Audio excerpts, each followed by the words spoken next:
Hey, what's up, guys? Episode 223 of Richard Metal Fan Interviews, calling from Zoom, and I have a returning guest, Krista from Lutharo. How are you doing today, Krista? Glad to be able to talk with you Hello. again. You too. I'm good. How are you? Doing pretty well. Feels like it wasn't that long ago that we were chatting with the you and the guys at the Paladin tour. And I was like Mm. back in December last not December, September. Yeah, the Atlanta show, right? Yeah, it was at Boggs. It Yes. was like at that little back patio Yep. outside. Yep. I remember. Yeah, it's great. So last time we spoke, you didn't have the announced the album yet, but now we could talk about the new album, Chasing Euphoria, which comes out in March through Atomic Records. So can you talk to me about the whole writing and recording process, how that whole thing came to be, and that good stuff? The writing process was a little different this time, because we didn't have as much time as we did for High Wraith, our previous album, because we wrote the album High Wraith during the pandemic. So we had a ton of time to be in the jam space, just like chipping away at it. But this time we did the whole album in a matter of like, I think it was 2 months. And um there was like ideas before that we all had and like riffs floating around and melodies floating around, but we really like put everything together in like 2 months. So it was really quick. We did everything, all the recording except for the drums at our own studio. Corey actually recorded everything, our drummer. And yeah, so it was completely different than Yeah. the last time. And did you want to continue in the same vein as Hyreth, or did you want to try something different that you all haven't done before? We definitely wanted to experiment more. Like I feel like with High Wraith we did experiment, but with this album we really went out of our comfort zone. I know for myself, I experimented with a lot of different vocal techniques and stuff. Like I am singing really softly on this album, like I've never done in the past. So that was really fun and interesting. And yeah, and it definitely has like a different tone from like the songs such as like Ruthless Bloodline, Born to Ride, Reaper's Call. It always feels like every song is like a different vibe. Like Ruthless Bloodline is very heavy but has that kind of catchiness to it, and Reaper's Call has a very kind of like darker feel. While Born to Ride Mm. just simply sounds like a power metal feel. And I kind of like I think I might have asked this the last time, so I feel like it's safe to say like you and Corey and Victor and everybody sort of like brings like their own influence into Lutharo. Exactly. And that's something I feel like makes us stand out as a band because we do write all the songs together and we all just kind of throw all of our ideas into a basket and we all do have very different influences. So I feel like that shines through in the music and that's why everything sounds so different. Every song sounds completely different from the other one. All right. And how do you try to like make it so that way it's like equal, being as y'all have like different influences and different styles? I think we all just like have in common that we want the best for the music. So whatever way we can see it working or like whatever way it's going to sound best, whatever way is going to work the best for the song is what we choose. Even if it's not um say a couple of us really like the one idea and then someone's like, "Nah, not too crazy about it, but I'll let it slide because I mean it's for the best of the song." So it's kind of all of us just like thinking of the end goal and not just being like, oh well, I like this so I want to throw it in here even if it's not the best idea for it.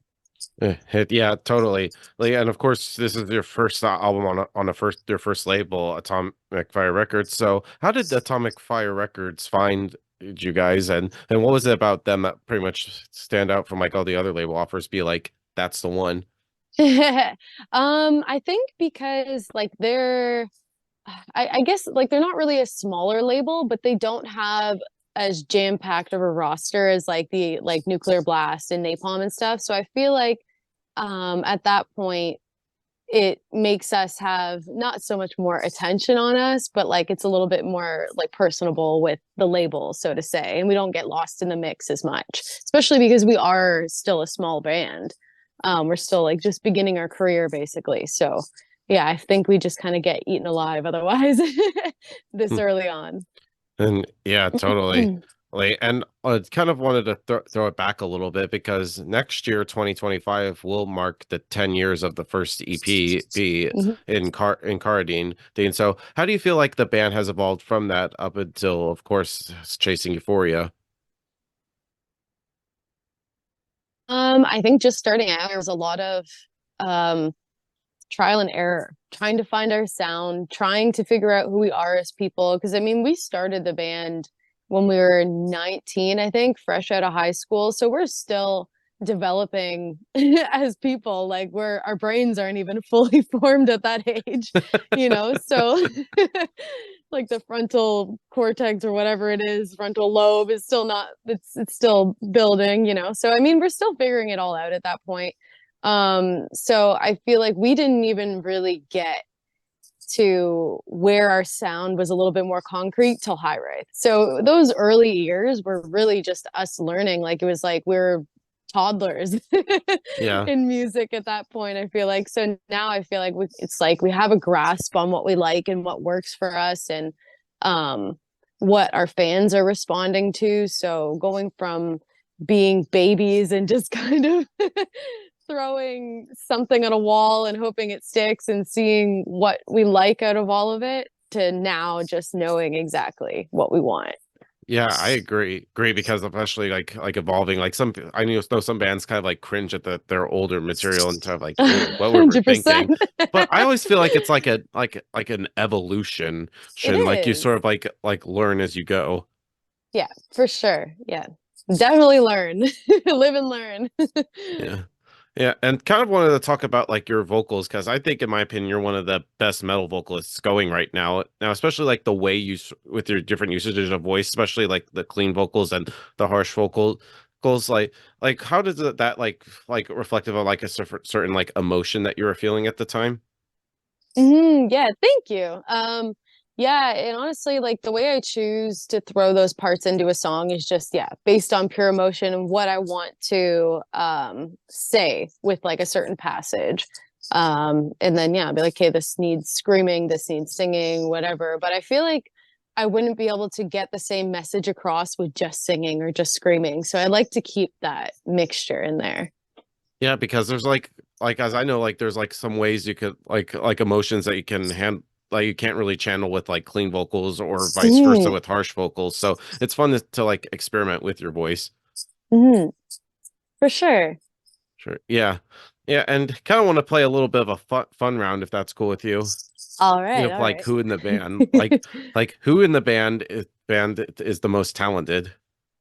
Oh no, you can't you can't ask me that. Oh my goodness. I think I think everybody in their own way. Honestly, everybody brings something different to the table. So there's no way that there's one person that is the most talented. I Yeah. think there's things that Corey can do, like drumming, for instance, that I could never do in my life. Same with like Victor on guitar and everything, Chris on bass, everything. Like they couldn't do what I could do.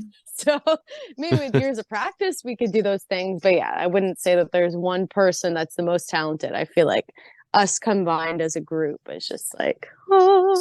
Right. All right. But who in the band practices the most?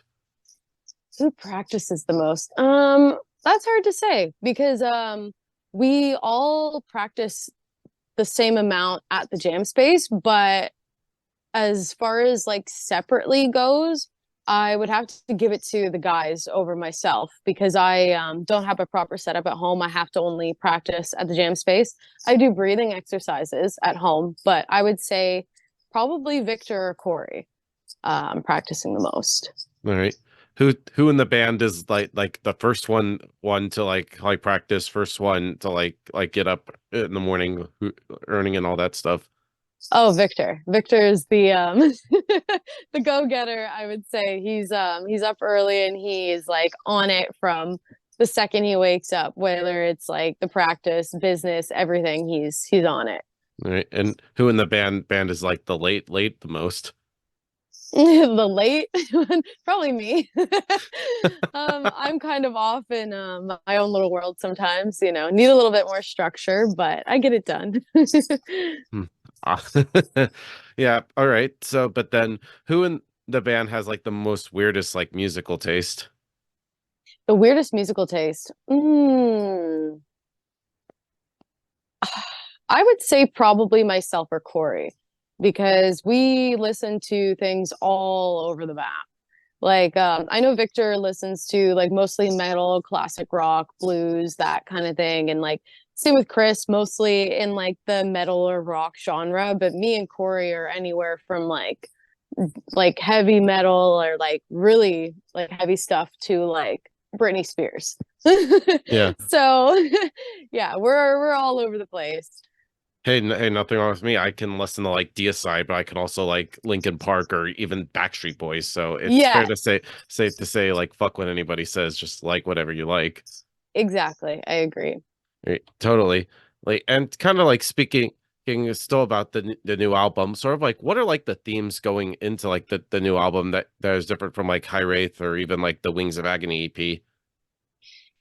Um, a lot of the themes, I feel like the other albums were really personal, but this one has gotten even more personal to me and like my own personal growth and me just battling with different demons that I've had over the years and like finally facing things that I was too afraid to face in like previous albums basically. Like I feel like I just didn't know really what I was going through then and I wasn't able to express how I felt about it or even I was like too afraid to say it or feel those emotions.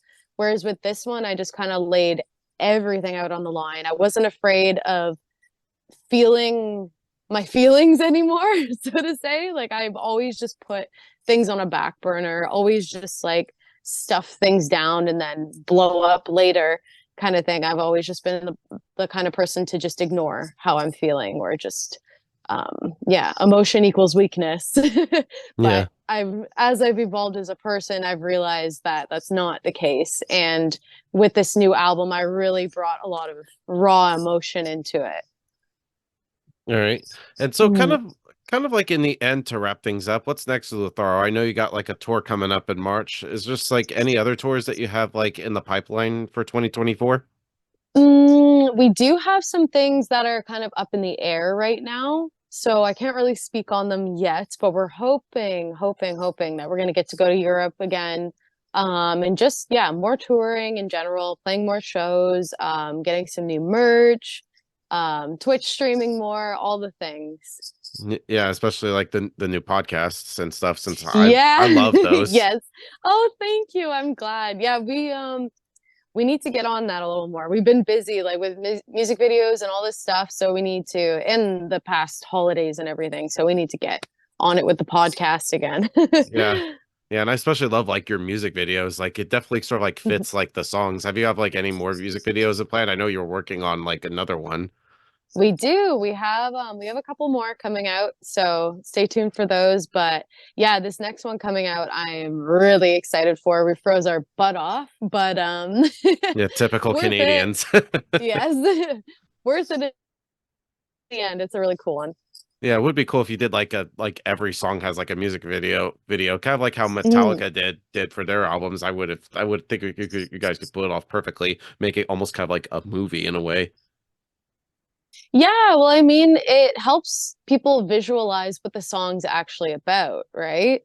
And just like put a story to the song. I like music videos and I like lyrics and all that stuff. So for me, I'm a big fan of it. If I could do a video for every song, I would. So thank you, Krista, for this chat. It was great to be able to chat with you again. There's just any final words you want to say to the viewers that are watching this to close this out? Basically just thank you for watching. Thank you for supporting us. We hope that you like the new album and we'll see you on the road. Hell yeah. So everybody, Krista from Lutharo, see you next time. Yeah. See ya. Thank you.